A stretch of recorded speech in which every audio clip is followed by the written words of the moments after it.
200,000 ለእርሶ ምንም እንዳልሆነ አውቃለሁ። እባክዎ ይርዱኝ። 200,000 ለእኔ ቀላል ሆነም አልሆነም ለአንቺ የመስጠት ግዴታ ግን የለም። እሱስ ትክክል ነው። በቃ ይርዱኝ፣ አባዬን ያሳክሙልኝ።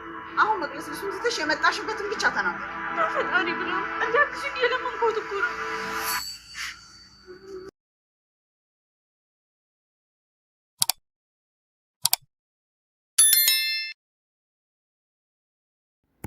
ሀና በጣም ታሳዝናለች። እባክዎትን እትዬ 200,000 ብር ለእርስዎ ቀላል ነው፣ አባቴ ታሞብኛል ይርዱኝ ትላቸዋለች ወይዘሮ ሜላትም ቀላልም ሆነ ከባድ 200,000 ብር ላንቺ የመስጠት ግዴታ የለብኝም ይሏታል።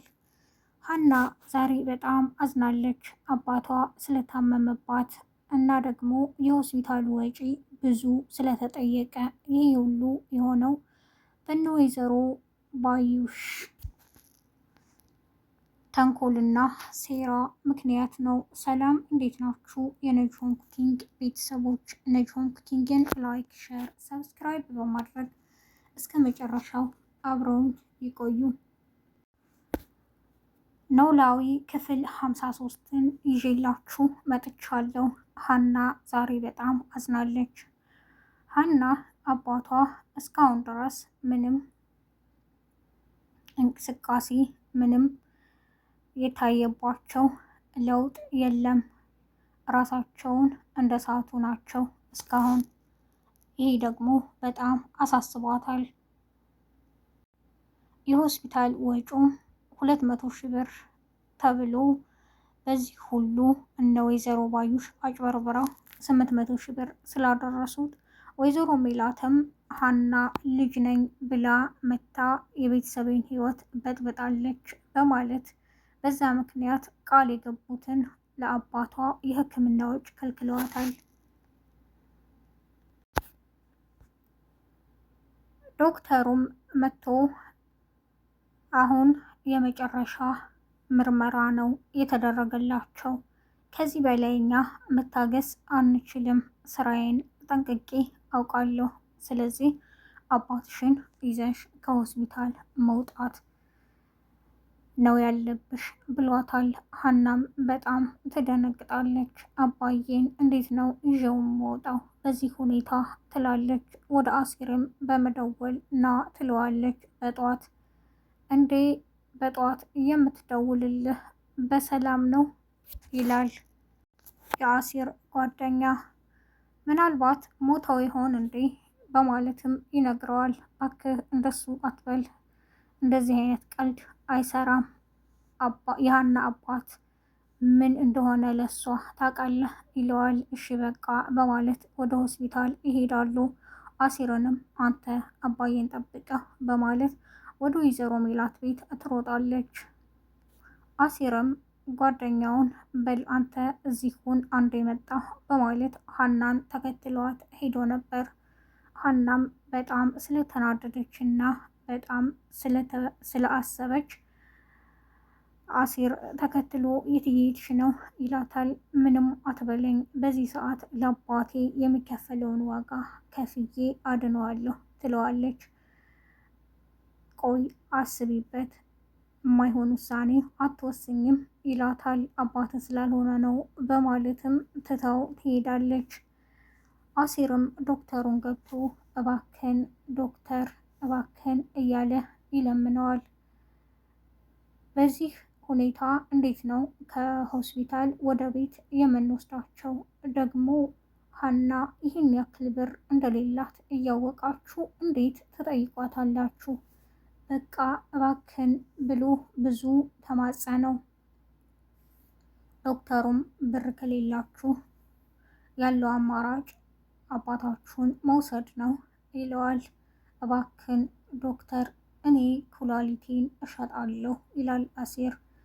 ኩላሊቴን አውጣና ይሸጥ፣ በቃ በዛ እሱ ይታከም ይለዋል። ዶክተሩም በጣም ይደነግጣል።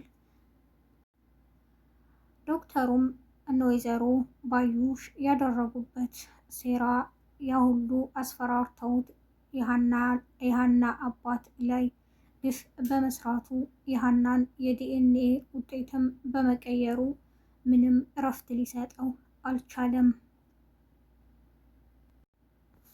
ሀናም ወደ ወይዘሮ ሜላት ሄዳ ብዙ ለምናታለች። እባክሽን አባቴን አደኝልኝ በማለት እርግብም በር ላይ ሆና እያዳመጠች እየሳቀች ነበረ። ሀናም በመጨረሻ ተስፋ ስለቆረጠች ወይዘሮ ሜላትም እግራቸው ላይ ስትወድቅ ስለገፈተሯት በቃ እውነት መቼም ቢሆን ተደብቃ አትቀርም፣ አመሰግናለሁ በማለት ትታት ሄዳለች። ወደ ሆስፒታልም በመሄድ አሲር ምን አሉሽ ይላታል። አንተ ያልከኝን አድርጌ በነበር ባልሄድኩ ትለዋለች። እኔም እኮ ዝቅ እንዳቴ ብዬ ነው ይላታል። ይቅርታ ደግሞ አባት ስላልሆነ ነው ስላልኩህ ትለዋለች። ይገባኛል ስለተበሳጨሽ ነው እንጂ ይሄ ያንቺ ባህሪ አይደለም ይላታል። ሰላምም በጣም ተናዳለች እናቷን አንዴ የማናግርሻለኝ በማለት ምን አይነት ክፉ ሴት ነሽ ትላታለች። ምን ማለት ነው ትላታለች። እንዴት የሀና አባት በዚህ ሁኔታ ላይ ሆነው የጀመርሽውን የእርዳታ ታቋርጫለህ ትላታለች።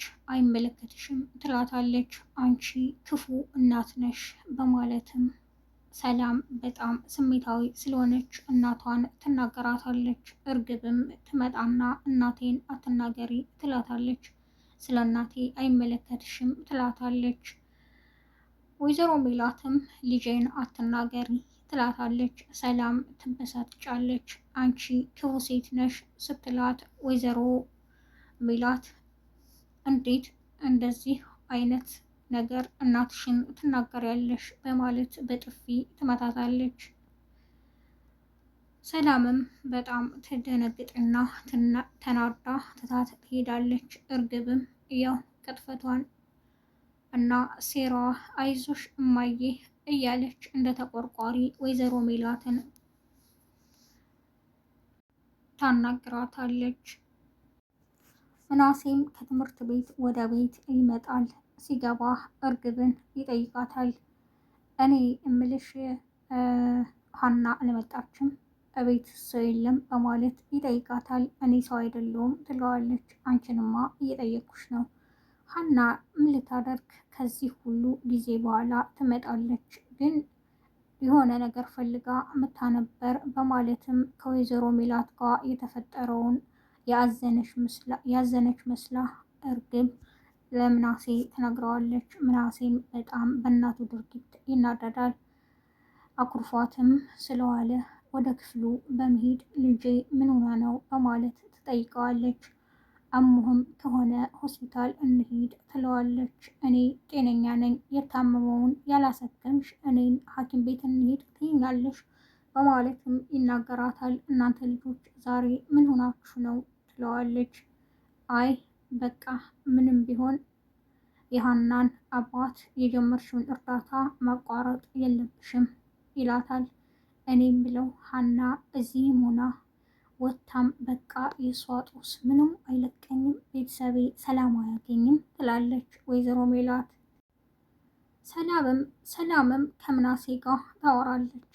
ምናሴ እኔ ምልህ የሰላምን አባት የሀናን አባት ሰርቀንም ቢሆን ማሳከም አለብን። እማዬ ይሄን ማድረጓ በጣም አሳዝኖኛል አሳፍሮኛልም እያሉ ያወራሉ። እሺ እኔ እንደዚህ አይነት ድርጊት አልገባም፣ እማዬን እንነግራታለን፣ ግን እናታችንን አስቀይመናታል፣ ይቅርታ መጠየቅ አለብን ይላታል። ሰላምም ኧረ በፍጹም ትለዋለች። ሰላምም ወደ ሆስፒታል ትሄዳለች። ሀና ትደነግጣለች። እንዴ ሰላምዬ መጣሽ እንዴ ትላታለች።